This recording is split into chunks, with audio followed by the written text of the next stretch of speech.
In this video, I'm going to show you how you can create the popular background for your YouTube thumbnails called Pinwheel in GIMP. Now, I am using this on the Mac. It does work the same on Windows. Now, keep in mind, GIMP is just primarily almost a copy of Photoshop that's just about the same thing. I mean, a lot of the techniques you use are the same.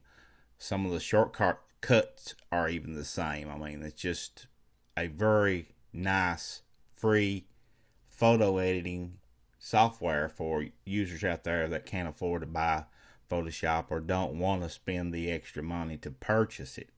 So I'm going to show you a little bit about how GIMP works, and I'll leave a PSD file here so you can have links for Windows and Mac version both. So don't worry about that. But here's the end result, and I only made 3 rectangles. That's why it looks this way. I just was trying to flip through it really fast, and I'm going to do that here again with you guys. But this is what the end product will look like. So I'm going to go back through here and I'm going to discard because I don't want to save that. And we'll start fresh. 1280-720. Okay. Now, same thing. Up here's your rectangle tool. I'll show you where some of these are. What you'll have to do is just go over these and hold your mouse on them.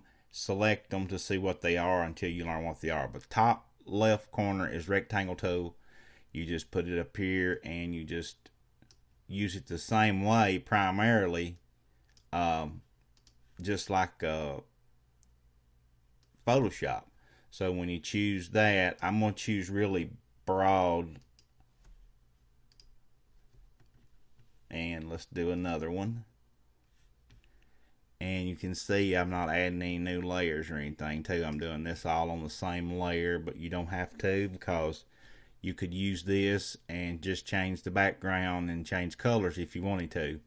And the cool thing about GIMP is you can actually use PSD files in here. You can open them up and edit them. I mean, this is an awesome program, guys. I mean, it's pretty much a Photoshop clone. That's the reason why I wanted to share it with you guys. Now, once you get your stripes up there, it's the same thing. Choose your rectangle tool again. Select the entire image like we did before. Go to filters. And you go to noise, I think. I'm not sure exactly where I found that at before, but I see it up here under repeat coordinates. I know that's where it's at, but that's not really going to help you guys. Right here it is, distorts, polar coordinates, and we want to make sure that it says a check mark beside of to polar, and click OK. And it will create the pinwheel.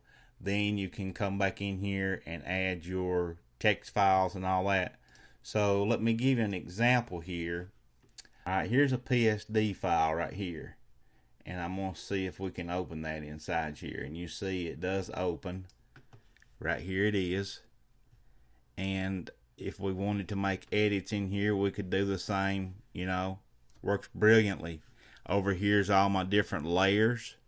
If I wanted to turn something on and off, you see it still works. So it's a pretty cool way to use or to create thumbnails. So if you're not a Photoshop owner, you can have the next best thing to it called GIMP. GIMP.